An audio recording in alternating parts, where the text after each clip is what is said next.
Liberty Tamil நேயர்களுக்கு வணக்கம். இன்றைய நேர்காணலில் நாம் சந்திக்க இருப்பவர் மூத்த பத்திரிகையாளர் திரு ஆர்.கே. ராதாகிருஷ்ணன் அவர்கள். வணக்கம் சார். வணக்கம். நாடாளுமன்ற இரண்டாம் கட்ட தேர்தல் பல்வேறு மாநிலங்களில் வாக்குப்பதிவு விறுவிறுப்பாக நடந்து கொண்டிருக்கிறது. ஏற்கனவே முதல் கட்ட தேர்தலில் இந்தியா கூட்டணி ஒரு எழுச்சியான நிலையில் இருக்கிறதாக சமூக வலைதளங்களில் பேசுகிறவங்க பார்க்குறோம். முதல் கட்ட தேர்தலுக்கு பின்பு மோடி அவர்களுடைய அந்த பேச்சுடைய தன்மை மதம் அது போன்ற நிலைப்பாட்டை நோக்கி நகர்வதை நம்ம பார்க்குறோம். இன்றைக்கு இரண்டாம் கட்ட தேர்தலில் ராகுல் காந்தி அவர்கள் ஒரு வீடியோ வெளியிட்டிருக்கிறாரு. இந்த தேர்தல் அரசியல் மற்றும் ஜனநாயகத்தை காப்பாற்றுவதில் ரொம்ப முக்கியமான தேர்தல், எல்லோரும் வாக்களிங்கன்னு சொல்லியிருக்கிறாரு. இந்த இரண்டாம் கட்ட தேர்தலில் இந்தியா கூட்டணியுடைய அந்த வெற்றி வாய்ப்பு எப்படி இருக்கும்னு நீங்கள் பார்க்குறீங்க? இப்பதான் போலிங் ஆரம்பிச்சிருக்கு. அப்ப அது குறிப்பாக சொல்ல முடியாது. பட் மிக தெளிவாக ஒண்ணு தெரியுது என்னன்னு பாத்தீங்கன்னா, ஒன்னாம் கட்ட தேர்தலில் பெரிய பின்னடைவு தான் பாஜகவுக்கு என்று தெரிகிறது. அதுல இருந்துதான் 2-3 விஷயங்கள் அவர்கள் செய்கிறார்கள். அதாவது குறிப்பாக இந்த தேர்தல் என்ற அந்த ஸ்பிரிட் ஆஃப் த கான்டெஸ்ட் இருக்கு இல்லையா, அதுக்கு எதிராக செய்கிறார்கள். அது ஒண்ணு என்னன்னு பாத்தீங்கன்னா, நிச்சயமாக அந்த ரெப்ரசன்டேஷன் ஆஃப் பீப்புள்ஸ் ஆக்டுக்கு எதிராக நரேந்திர மோடி பேசின அந்த பேச்சு உங்களுடைய, அதாவது காங்கிரஸ் ஆட்சிக்கு வந்தால் இந்துக்களுடைய சொத்தை எல்லாம் எடுத்துக்கொண்டு அது இஸ்லாமியர்களுக்கு கொடுத்து விடும் என்று பொருள்படி பேசின பேச்சு மிகுந்த கண்டனத்துக்குரியது. அது பிரதமர் நிச்சயமாக பேசியிருக்கூடாது. அவரை தொடர்ந்து அவருடைய கட்சியில் இருந்த அனைத்து தலைவர்களும் அந்த மாதிரி பேசிக் கொண்டிருக்கிறார்கள். யோகி ஆதித்யநாத் என்ற யூபியினுடைய, உத்தரப்பிரதேசனுடைய முதலமைச்சர் காங்கிரஸ் ஆட்சிக்கு வந்தால் சரியா சட்டம் நாட்டில் அமல்படுத்தப்படும் என்று ஒரு அப்பட்டமான ஒரு பொய்யை கூறியிருக்கிறார். இதற்கானாலும் சரி, அமித்ஷா இது ஆண்டவனுடைய படத்தை எடுத்துக்கொண்டு அப்படியே மேடையில உலா வந்திருக்கிறார். அதை தாண்டி பாஜக அவனுடைய ஹேண்டிலே ராமர் கோயிலினுடைய அந்த படத்தை வைத்துக்கொண்டு அதை வச்சு வாக்கு சேகரித்துக் கொண்டிருந்தது. ஆனால் இந்த ஒரு விஷயத்துக்கும் தேர்தல் ஆணையம் ஒரு நடவடிக்கையும் எடுக்கவில்லை என்று பார்க்கும்போது, இந்த தேர்தல் தேர்தல் ஆணையம் பாஜகவும் சேர்ந்து நடத்துகின்ற ஒரு நாடகமாகத்தான் பார்க்க வேண்டியதா இருக்கிறது. அப்போ ஃபர்ஸ்ட் ஃபேஸ் தேர்தல்ல நான் பார்த்த விஷயம் என்று பாத்தீங்கன்னா, இவ்வளவு செய்து கூட அதன் பிறகு கூட ஒரு இவர்களுக்கு இன்னும் கான்பிடன்ஸ் வரல என்றுதான் பார்க்க வேண்டியதா இருக்கிறது. இது தாண்டி அடுத்ததாகத்தான் இந்த சூரத் ஒரு ஃபார்முலா புதிதாக கண்டுபிடித்திருக்கிறார்கள். 17 லட்சம் பேர் இருக்கின்ற ஒரு தொகுதி.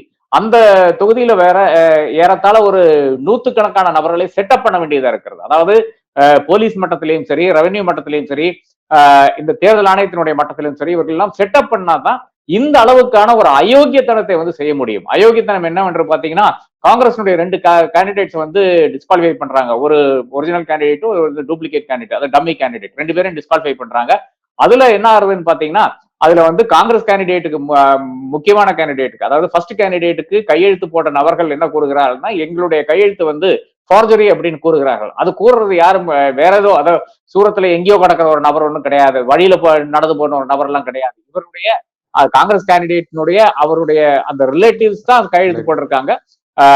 அந்த உறவினர்களே என்னுடைய கையெழுத்து தவறு என்று கூறுகிறார்கள். அப்ப எல்லாம் செட்டப்பினுடைய ஒரு நாடகமாக தான் இருக்கிறது. காங்கிரஸ் கேண்டிடேட் செட்டப், அங்க இருக்கின்ற அனைத்து கேண்டிடேட் செட்டப், ரிட்டர்னிங் ஆபீசர் சூரத்தினுடைய கலெக்டர், அவர் IAS அதிகாரி, ஏதோ ஒரு நாள் அந்த ஆள் பதில் சொல்லித்தான் ஆக வேண்டும் என்ற அந்த நம்பிக்கை எனக்கு இருக்கிறது. ஏனென்றால் இந்த ஆட்சி இன்னைக்கு இல்லை என்றால் நாளைக்கு வீட்டுக்கு அனுப்புக்குத்தான் போறார்கள் மக்கள். அதன் பிறகும் இவன் அந்த அந்த IAS என்ற அந்த பட்டத்தில் தான் இருப்பான். அவனை பார்த்துக் கொள்ளலாம் என்ற ஒரு நிலை இருக்கிறது. அப்போ அவன் மட்டும் கிடையாது, எஸ்பி ஆனாலும் சரி, இவர்கள் அனைவரையும் செட்டப் பண்ணி மட்டும்தான் இருக்கின்ற அத்தனை கேண்டிடேட்ஸ் வாபஸ் வாங்க வைத்துக் கொண்டு ஒரு தேர்தல் நடக்குது. என்னை பொறுத்தவரை சூரத்தில் ஒரு தேர்தல் நடந்தால் நிச்சயமாக பிஜேபி ஜெயிக்கும். ஆனால் அந்த ஒரு குறைந்தபட்ச தேசிய ஒரு நோக்கமோ இல்லை என்றால் ஒரு ஜனநாயகத்தின் அடிப்படை ஒரு விஷயமோ இல்லாத ஒரு கட்சி தான் பாரதிய ஜனதா கட்சி என்று மறுபடியும் ப்ரூவ் பண்ண விதமாகத்தான் இருக்கிறது. இந்த ஒரு கட்டத்தில் தான் நாம் அடுத்த தேர்தலுக்கு போய் கொண்டிருக்கிறோம்.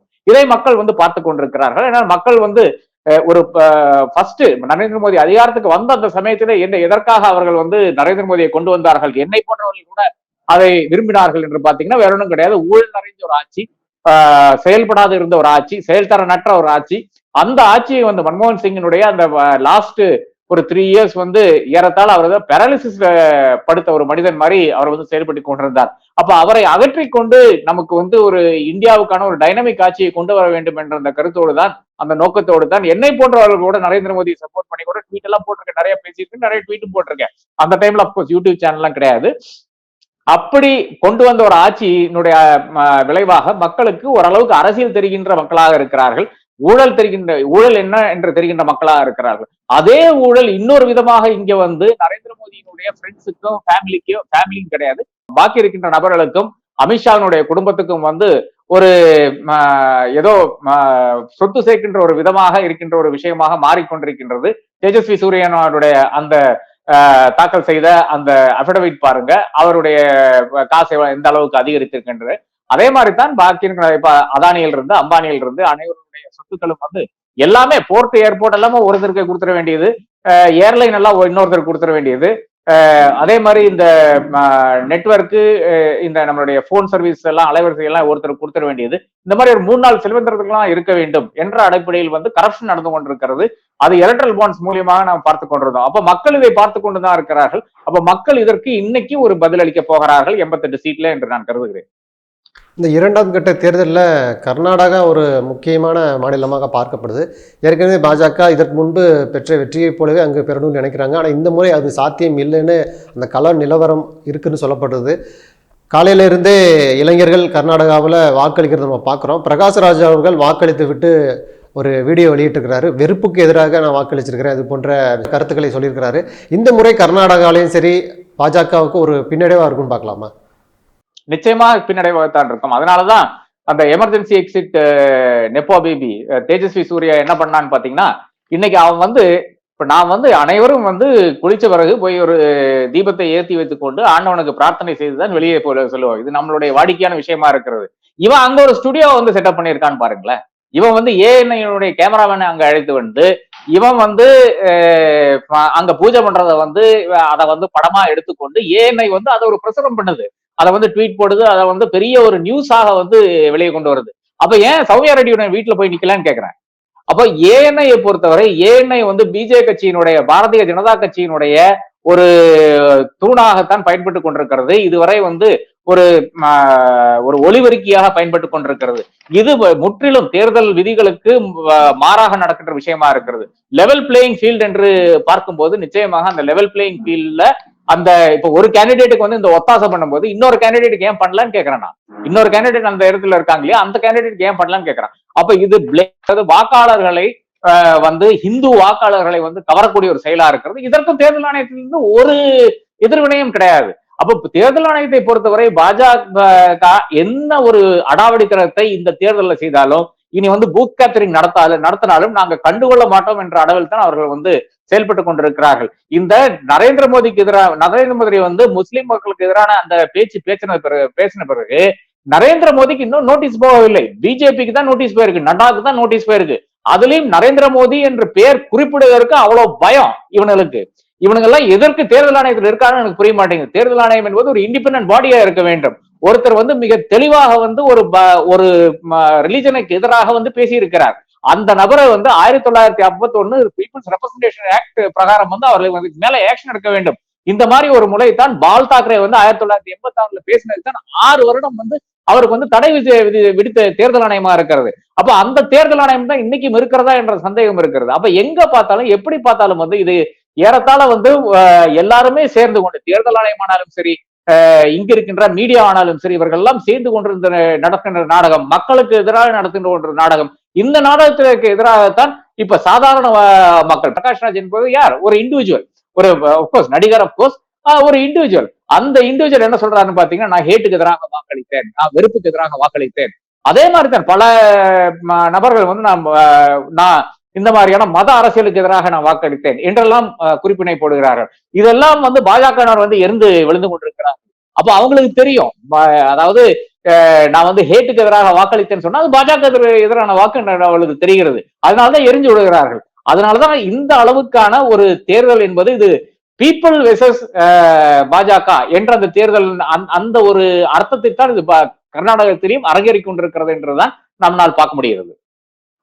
ஒருபுறம் வாக்குப்பதிவு விறுவிறுப்பாக நடந்துகிட்டு இருக்கு, இன்னொரு புறத்தில் நேற்று கோயம்புத்தூரில் எங்களுக்கு ஓட்டு போட அனுமதி கொடுக்கல, எங்களுடைய ஓட்டை அபகரிச்சிட்டாங்கன்னு சொல்லி ஓட்டு போட்ட மையோடய வந்து பாஜகவினர் போராட்டம் பண்றாங்கல்ல, தமிழ்நாடு பாஜகவை சேர்ந்தவங்க. இதை நீங்க எப்படி பாக்குறீங்க? லூசாங்க அந்த ஆளு. அதாச்சு கையாச்சு எழுதி பார்க்க வேண்டாங்களா? எவன் ஓட்டு போட்டிருக்கா, எவன் ஓட்டு போடலாம் கூட தெரியாம ஒரு பெரிய கும்பலை சேர்த்துட்டு அவனுங்களும் என்ன 500 ரூபாய் கொடுக்குறாங்களே இல்லை என்றால் காசு கொடுக்குறாங்களே சொல்லிட்டு வந்துருவாங்க. வந்து ஒரு கோஷம் போடுறாங்க. அந்த கோஷம் போடுறதுல அந்த இதை என்ன இந்த கம்பத்தை பிடிக்கும் போது அந்த கம்பத்துல கரெக்டா தெரியுது, இங்க வந்து மை இருக்கிறது தெரியுது. இவ்வளவு லூஸ் தரமா ஒரு போராட்டம் நடத்துவாங்க. அப்ப இது வந்து மக்களுக்கு மிக தெளிவாக தெரியுது. 1,00,000 ஓட்டெல்லாம் வந்து எடுக்க முடியுங்களா? என்ன என்ன பேச்சுது? இங்க 1,00,000 ஓட்டு வந்து எங்காச்சும் எடுத்திருந்தா இந்த ராஜீவ்குமார் என்ற பாரதிய ஜனதா கட்சியினுடைய ஸ்லேவ் வந்து இங்கே கோயம்புத்தூர்ல உட்கார்ந்து இருப்பார் இல்லையா? கோயம்புத்தூர்ல உட்கார்ந்து அந்த 1,00,000 பேரையும் வாக்களிக்க வச்சிருப்பார். அப்ப அதுதான் உண்மை நிலையா இருக்கிறது. இவர்களுடைய தேர்தல் ஆணையம் இவர்களால் நிர்ணயிக்கப்படுகின்ற இடத்தில் வந்து தேர்தல் நடக்கிறது. அது யூபியில எல்லாம் தேர்தல் நடக்கிறதுனுடைய அந்த ஒரு அடாவடித்தனத்தை பாத்தீங்களா? 10 இடத்துல தேர்தல் நடக்குமாமா, 12 இடத்துல அடுத்த தேர்தல் நடக்குமா, அதன் பிறகு வந்து ஒரு 7 இடத்துல நடக்குமா, மகாராஷ்டிரா மத்திய பிரதேசத்துல வந்து 6 இடத்துல நடக்குமாமா. இதெல்லாம் ஏன்னு கேட்டீங்கன்னா அந்த என்டையர் சிஸ்டம் இருக்கு இல்லையா? அதாவது அவர்களுடைய அந்த சிஸ்டம் அப்படியே வந்து இந்த 10 தொகுதியில இருந்து அடுத்த 12 தொகுதிக்கு போனோம். அந்த 12 தொகுதியில இருந்து அடுத்த ஒரு 8 தொகுதிக்கு போனோம். அப்பதான் பாஜக ஜெயிக்கும் என்ற அந்த ஒரு விசுவாசத்தில் அவர்கள் இருக்கிறார்கள். இதைத்தான் இந்த மக்கள் வந்து முறியடிக்க பார்க்கிறார்கள் இப்போது. அதாவது பாஜகவினுடைய ஆர்கனைசேஷன் ஸ்கில்ஸ் வெர்சஸ் மக்கள் ஆஃப் இந்தியா, இதுதான் இன்றைய நிலையா இருக்கிறது. அப்ப அதனுடைய விளைவாகத்தான் இந்த மாதிரி கோயம்புத்தூர் மாதிரியான அந்த அடாவடித்தனங்கள் நடந்து கொண்டிருக்கிறது என்று நான் கருதுகிறேன். இறுதியாக அந்த விவிபேட் அந்த விஷயத்துல நீதிமன்றம் வந்து எல்லா மனுக்களையுமே தள்ளுபடி பண்ணியிருக்கிறாங்க. அது மட்டுமல்ல, தேர்தல் நடைமுறையை சந்தேகிப்பது ஒரு குழப்பத்துக்கு வழிவகுக்கும், இது போன்ற கருத்துக்களை தெரிவிச்சிருக்கிறாங்களா? இதுல உங்களுடைய பார்வை என்ன? இதுல வந்து முக்கியமான கேள்விகளை வந்து உச்சநீதிமன்றம் வந்து அட்ரஸே பண்ணல. அது முக்கியமான ஒரு கேள்வி என்னன்னு பாத்தீங்கன்னா மிஸ்மேட்ச், அதாவது இவிஎம்ல வருகின்ற நம்பரும் விவிபேட்ல வருகின்ற நம்பரும் அது ரெண்டும் ஒன்றாக இல்லை. இதுதான் பிரச்சனையா இருக்கிறது. 2019லயும் பார்த்தோம், 2021லயும் பார்த்தோம். இதற்கு இன்னும் ஒரு தெளிவு கிடையாது. அதுக்கப்புறம் வந்து ஓட்ஸ் போல்டு இவிஎம் கவுண்டும், அதாவது எத்தனை பேர் வந்து வாக்களித்தார்கள், இவிஎம்ல என்ன நம்பர் வந்திருக்கு, இதுலயும் பிரச்சனை இருக்கிறது. இதுவும் வந்து அட்ரஸ் பண்ணவில்லை. இந்த பேசிஸ்ல தான் ஏடிஆர் வந்து 2019 வழக்கே தொடருது. அப்ப அந்த பேசிஸ் கூட ஒரு ஜட்ஜு வந்து அதை அட்ரஸ் பண்ணவில்லைன்னு பாத்தீங்கன்னா இது எதற்காக வந்து ஜட்ஜ்மெண்ட் கேள்விதான் எனக்கு வருகிறது. மூணாவதாக ஸ்டாட்டிஸ்டிக்கல் பிரச்சனைகள் பார்க்க வேண்டியதா இருக்கிறது. அதாவது இவிஎம் ஆடிட் பிளான் என்று கேட்க வேண்டியதா இருக்கிறது. அப்போ அது சுப்ரீம் கோர்ட்டினுடைய இந்த தீர்ப்பு என்பது எனக்கு ஒன்றும் அதிசயம் கிடையாது. பட் அதிசயம் கிடையாது என்று வைத்துக் கொண்டால் கூட இதுல வந்து இந்த தீர்ப்பானது வந்து மக்களுடைய சந்தேகத்தை களைகிறதா, அதுதான் கேள்வியா இருக்கிறது. நிச்சயமாக யாருடைய சந்தேகத்தையும் இது களையவில்லை என்றதுதான் உண்மை நிலையா இருக்கிறது. என்னென்ன ரிஜெக்ட் பண்ணிருக்கான்னு பாத்தீங்கன்னா பேப்பர் பேலட் வேண்டாம் என்று ரிஜெக்ட் பண்ணிருக்காங்க. அது ஒத்துக்கொள்ளலாம், பேப்பர் பேலட் தேவையில்லை. எல்லா விவிபேட் ஸ்லிப்பையும் கவுண்ட் பண்ண வேண்டும் என்ற ஒரு கோரிக்கை வைத்தார்கள். அதையும் நிராகரித்திருக்கார்கள். நான் கேட்கிறேன், 543 தொகுதியில வந்து ஒரு 4 தொகுதியில 10 தொகுதியில கவுண்ட் பண்ணி போறதுக்கு என்னன்னு கேட்கிறேன். மக்களுக்கு இன்னைக்கு சந்தேகம் இருக்குங்க. மக்களுக்கு வந்து நான் அமுத்துறதுதான் அந்த சந்தேகத்துக்காக தான் தோல்வியடைந்த வேட்பாளர் அந்த தோல்விக்கு பிறகு நீங்க வந்து அந்த மிஷின் ஆய்வுக்கு உட்படுத்தலாம்னு சொல்லியிருக்காங்க. அது மட்டும் இல்ல 45 நாள் எல்லாமே சேகரித்து வைக்கப்படும், அந்த மிஷின் பாதுகாப்பாக வைக்கப்படும் சொல்லியிருக்கிறாங்கல்ல. இது ஒரு மக்களுக்கு ஒரு ஆறுதலான விஷயமா தெரியாது. ஏங்க சுப்ரீம் கோர்ட்டுக்கு வந்து பஞ்சாயத்து பண்றதுக்கு போல, சுப்ரீம் கோர்ட்ல வந்து எங்களுக்கு இதுல நம்பிக்கை கிடையாது, நீங்க வந்து இதை வந்து நிச்சயமாக நீங்க வந்து ஆர்டர் பண்ணணும்னு தானே போறாங்க. அதாவது விவிபேட் ஸ்லிப்புக்கும் இந்த இவிஎம் ஸ்லிப்புக்கும் வந்து வித்தியாசங்கள் இருக்கிறது. அதே மாதிரி நம்பர் ஆஃப் ஓட்ஸ் போல்டுக்கும் இவிஎம்ல ரெக்கார்ட் ஆன ஓட்ஸுக்கும் பிரச்சனை இருக்கிறது. இதுதான் பேசிஸ். 2019 ஏடிஆர் வந்து இதுக்கு கோர்ட்டுக்கு போன காரணமே இதுதான். அதையெல்லாம் மறந்து போட்டு வேற எதுவும் பேசிக்கிட்டு இருக்கின்ற அந்த காரணம் என்னன்னு எனக்கு புரிய மாட்டேங்குது. அதே மாதிரி வந்து ஓட்டர் அந்த விவி ஸ்லிப் எடுத்து பேலட் பாக்ஸ்ல போடக்கூடிய அந்த ஒரு இதுவும் கேட்டிருந்தாங்க. அதையும் வந்து வேண்டாங்கட்டாங்க. அது இப்ப பிரச்சனை இவ்வளவுதானுங்க. அதாவது நீங்க வந்து பேலட்டிங் யூனிட்ல வந்து நீங்க வந்து அமுத்துறீங்க, ஒரு சிம்பிள் அமுத்துறீங்க, அது வந்து கண்ட்ரோல் யூனிட்ல ரெக்கார்ட் ஆகணும். இதுதான் இஷ்யூ. ரொம்ப தெளிவாக ரொம்ப சிம்பிளாக பேச வேண்டியது இவ்வளவுதான். இது வந்து அங்க கண்ட்ரோல் யூனிட்ல ரெக்கார்ட் ஆகணும். இது எப்ப ரெக்கார்ட் ஆகும்னு பாத்தீங்கன்னா அந்த பேலட்டிங் யூனிட்டும் கண்ட்ரோல் யூனிட்டும் வந்து டைரக்டாக கனெக்ஷன்ல இருந்தா நிச்சயமாக ரெக்கார்ட் ஆகும். அது எப்ப ரெக்கார்ட் ஆகாதுன்னு பாத்தீங்கன்னா அதுக்கு நடுவுல விவிபேட் என்ற மெஷின் வரும்போது ரெக்கார்ட் ஆகாது. இதுதான் உண்மை நிலையா இருக்கிறது. அது எப்போ இப்ப என்ன ஆகுதுன்னு பாத்தீங்கன்னா இந்த நீங்க பேலட்டிங் யூனிட்ல நீங்க வந்து அமுத்துறீங்க, விவிபேட்டுக்கு அது கம்யூனிகேட் பண்ணது, அந்த விவிபேட்ல ஸ்லிப் வருகிறது, நீங்க ஸ்லிப்பை பாக்குறீங்க. ஆனால் அந்த விவிபேட்டினுடைய யூனிட் என்ன கண்ட்ரோல் யூனிட் கம்யூனிகேட் பண்ணது யாருக்கு தெரியுங்க? பிரச்சனை இதுதானே. இதனாலதான் சொல்றோம் நீங்க வந்து ஒரு 5% இல்லையா 10% வந்து எல்லா கான்ஸ்டியூன்சிலையும் நீங்க வந்து கவுண்ட் பண்ண வேண்டும் என்று சொல்றதுக்கு காரணமே இதுதான். இந்த சுப்ரீம் கோர்ட்டினுடைய தீர்ப்பு என்பது பிஜே கட்சிக்கு நிச்சயமாக ஒரு பெரிய ஒரு வரப்பிரசாதம். நிச்சயமாக தேர்தல் ஆணையம் பாஜகவினுடைய ஒரு அடிமையாக செயல்படுகின்ற தேர்தல் ஆணையக்கு இது பெரிய ஒரு இன்னைக்கு எல்லாரும் வந்து சாம்பியன் கொடுத்துட்டு இருப்பாங்கன்னு நினைக்கிறாங்க. அந்த அளவுக்கு அவர்களுக்கு எல்லாத்துக்கும் ஹாப்பினஸ் கொடுக்கின்ற ஒரு தீர்ப்பாக இருக்கிறது. நிச்சயமாக மக்களினுடைய மனதில் இருக்கின்ற அந்த சந்தேகங்களை களையாத ஒரு தீர்ப்பா இருக்கிறது. நிச்சயமாக இந்த தீர்ப்பு ஒத்துக்கக்கூடிய தீர்ப்பாக கிடையாது. இன்னைக்கு இல்லைன்னா நாளைக்கு வந்து நிச்சயமாக அடுத்த ஒரு சுப்ரீம் கோர்ட், ஒரு கண்ணா இல்லாத ஒரு சுப்ரீம் கோர்ட், ஒரு தத்தா இல்லாத சுப்ரீம் கோர்ட் வந்து நிச்சயமாக இதை எக்ஸாமின் செய்யும் என்றதுல எனக்கு மாற்று கருத்து கிடையாது. நன்றி சார். நிறைய பயனுள்ள தகவல்களை நேயர்களுக்கு சொல்லியிருக்கீங்க. உங்க நேரத்துக்கு மிக்க நன்றி சார். நன்றி அசீஸ்.